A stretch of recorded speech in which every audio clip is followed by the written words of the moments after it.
Imagine this. You've just finished your third drink, or your fifth scroll, or your 10th episode.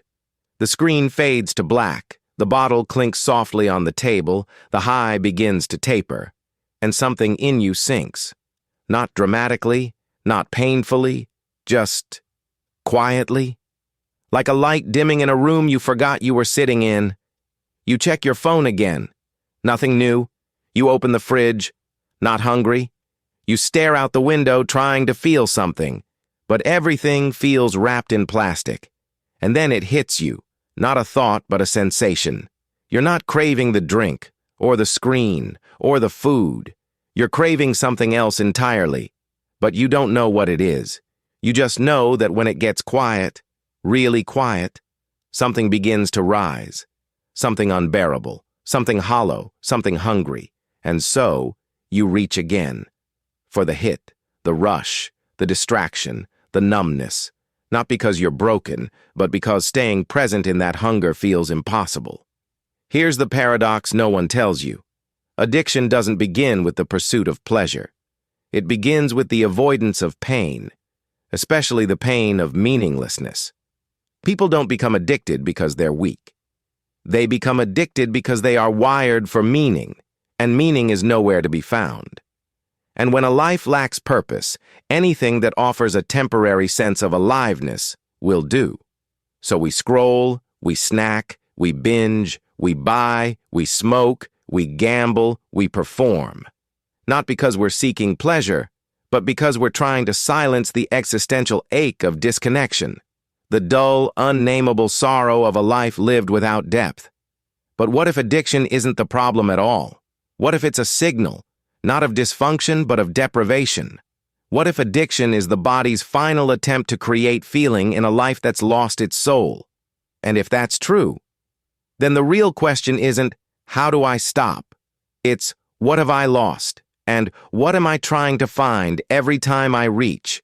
Because once you stop looking at addiction as a failure of will, and start seeing it as a hijacked search for meaning, the entire story changes. So what exactly is this hidden hunger you keep feeding with dopamine and distractions?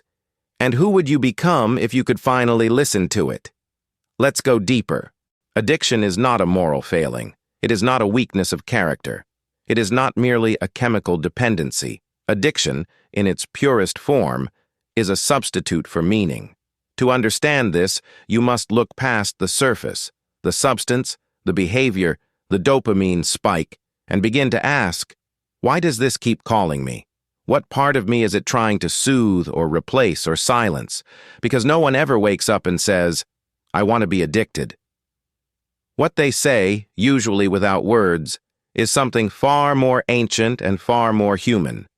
I'm overwhelmed. I'm lost. I'm lonely. I'm empty. And I need something, anything that makes me feel whole, even for a moment.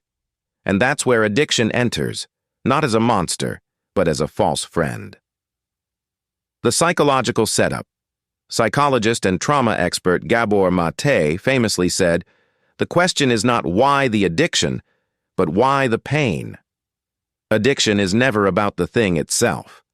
It's about what the thing temporarily replaces, the pain you were never allowed to express, the loneliness that's been with you since childhood, the shame that whispers you're not enough, the grief that no one helped you name. These are the psychological roots, and if they remain buried, addiction becomes the only outlet your psyche trusts. The cigarette replaces the silence of abandonment. The scroll numbs the terror of insignificance. The binge replaces the hunger for connection. You are not addicted to the object. You are addicted to relief. The philosophical abyss. Now go deeper. Beyond psychology lies a darker truth, a spiritual vacuum that thinkers like Nietzsche, Schopenhauer, and Sartre warned us about long before the internet, opioids, and credit cards. Nietzsche wrote, "He who has a why to live can bear almost any how. But what happens when there is no why? When we are taught to consume, to perform, to compete, but never to ask why we exist in the first place? You get a society that's materially rich and existentially bankrupt.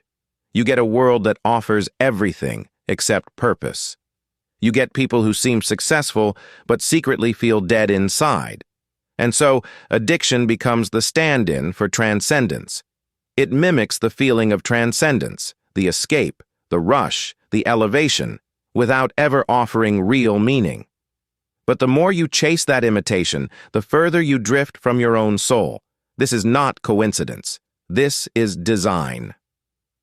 Society's perfect distraction loop. Our culture doesn't just tolerate addiction, it monetizes it. Every app, every algorithm, every industry is built to hook your nervous system. They hijack the very instincts that once helped you survive.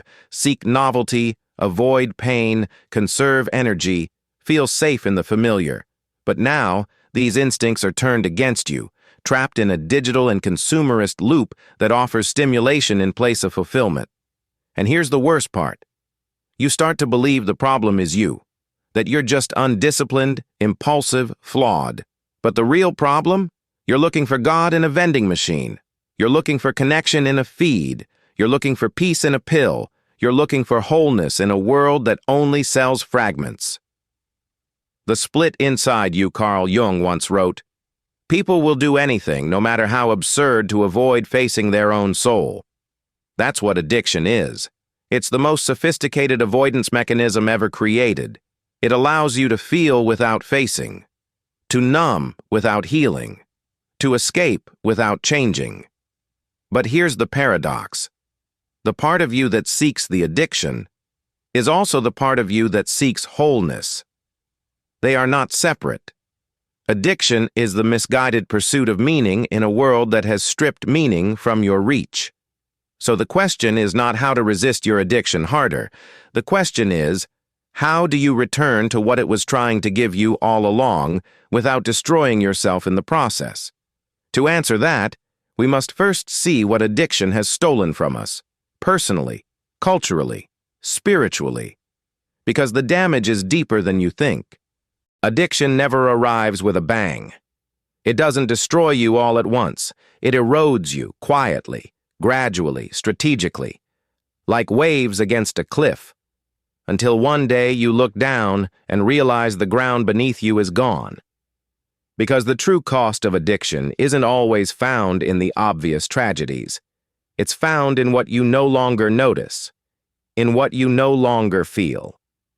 Let's look at the invisible ruins, the dulling of the soul. Addiction doesn't just numb pain, it numbs everything. Over time, you stop feeling joy the way you used to. Laughter becomes thinner. Beauty loses its edge. Time blurs. Moments that should stir something inside, sunsets, silence, love, music, are met with flatness. Not because you don't care, but because your nervous system is saturated, overstimulated by artificial highs, incapable of responding to subtler truths. This is called anhedonia, the inability to feel pleasure. But it's not just a clinical term. It's a spiritual crisis. You're not just avoiding pain anymore. You're losing your capacity to receive life. The disappearance of the self-addiction doesn't just take your time. It takes your identity. You become someone you don't recognize. You break promises. You say things you didn't mean. You lie, not just to others, but to yourself. And then you justify it. You build elaborate mental frameworks to protect the addiction, because letting it go would mean facing the raw truth underneath. Over time, this leads to a fracturing, a split between who you are and who you're pretending to be. This is what Jung would call the loss of the self. You're no longer guided by what is meaningful. You're driven by what is manageable. And what's manageable? The next hit, the next scroll, the next escape, the breakdown of relationships. Addiction rewrites your relational blueprint, because when something else becomes the center of your attention, everything else becomes secondary, including the people who love you. Not because you don't care, but because your brain has been rewired to prioritize relief above connection. So you hide, you isolate, you push away the people who get too close, too honest, too real. Intimacy becomes terrifying. Accountability becomes unbearable. And slowly, the people who once held your story are replaced by silence, or shame, or strangers who never ask questions. You don't lose connection all at once.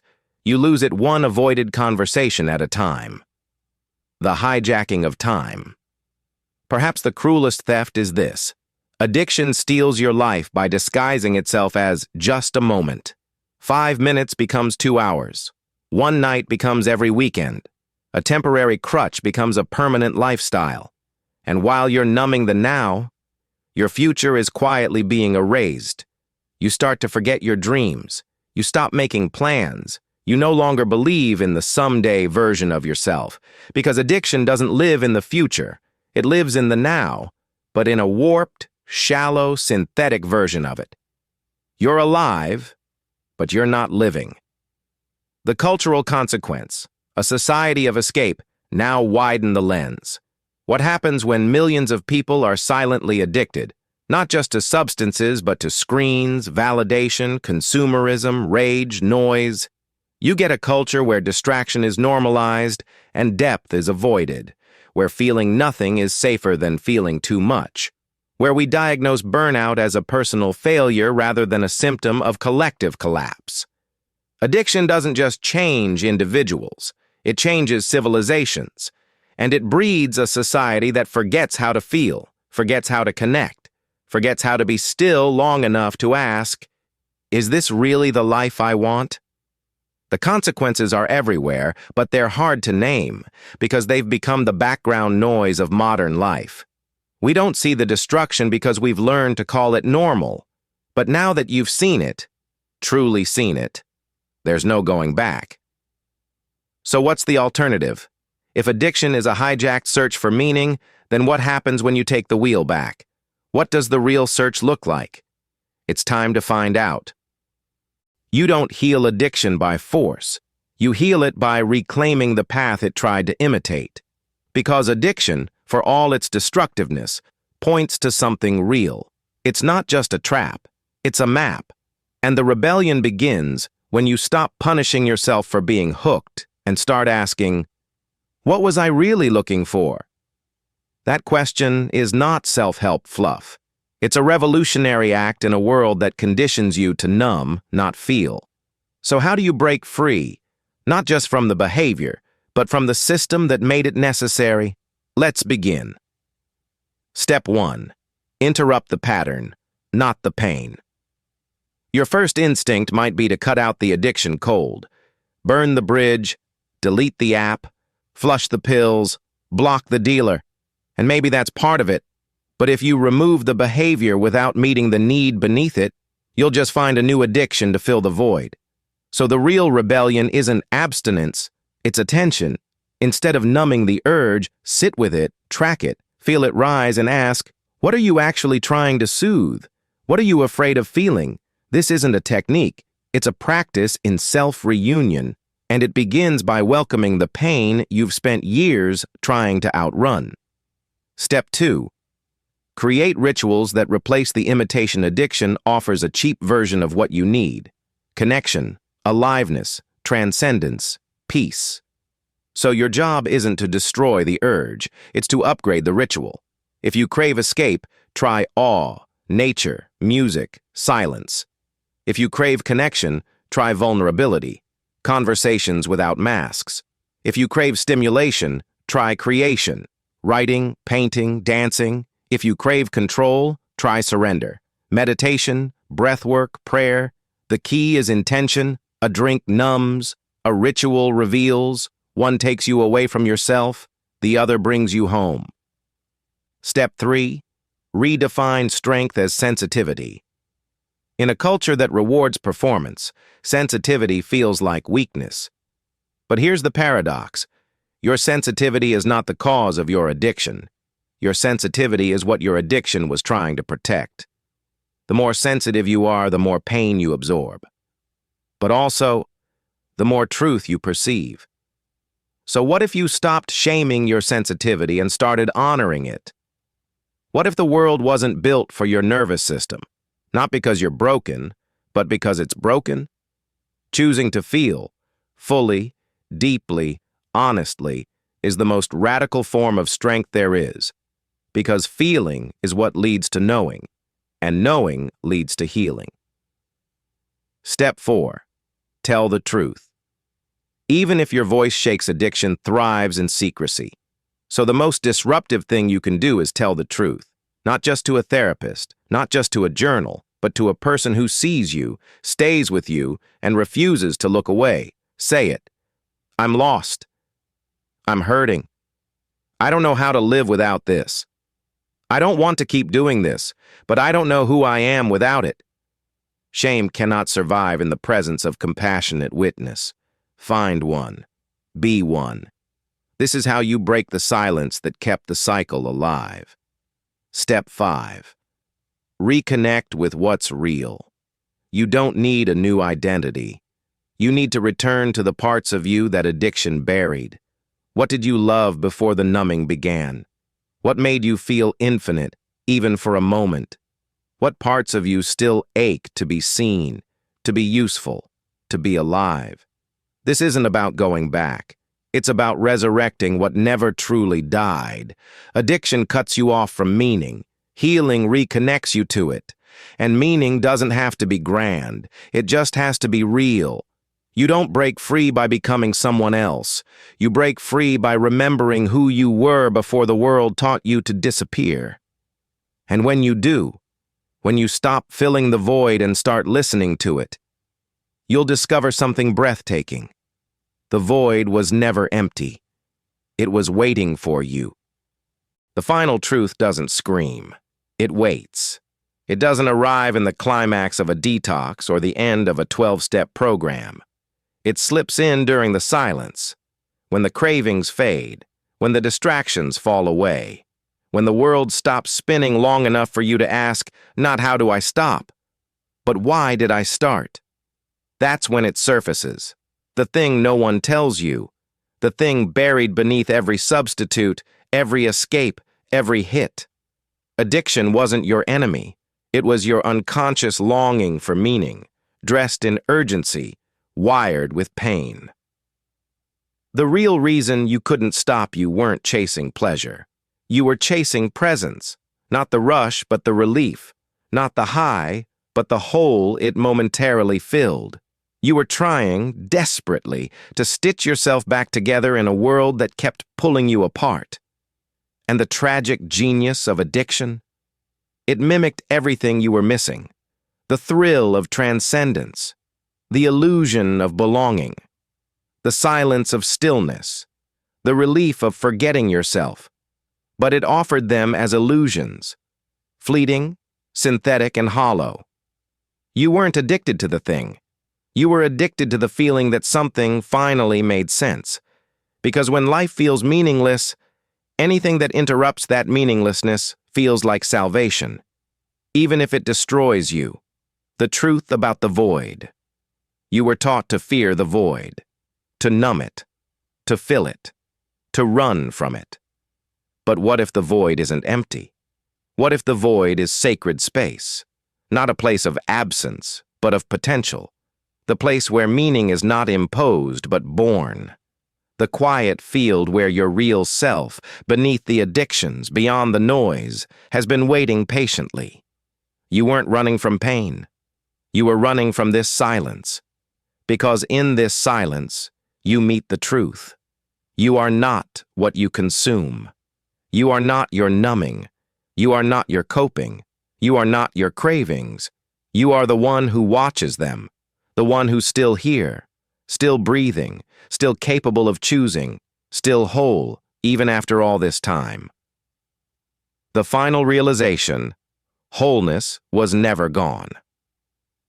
Carl Jung once wrote, "People will do anything, no matter how absurd, to avoid facing their own soul. But when you finally turn toward that soul, slowly, painfully, honestly, you discover something staggering. You were never broken. You were protecting yourself from a world that offered no answers. Addiction was your shield. Now healing is your sword. Because to recover is not to return to who you were before. It's to become the version of you that no longer needs to hide. A new way of living. So what happens next? You stop chasing highs. You start building depth. You stop running from your feelings. You begin listening to them like ancient messengers. You stop performing your identity. You begin becoming it. And meaning? It doesn't come from above. It's not granted by society, success, or systems.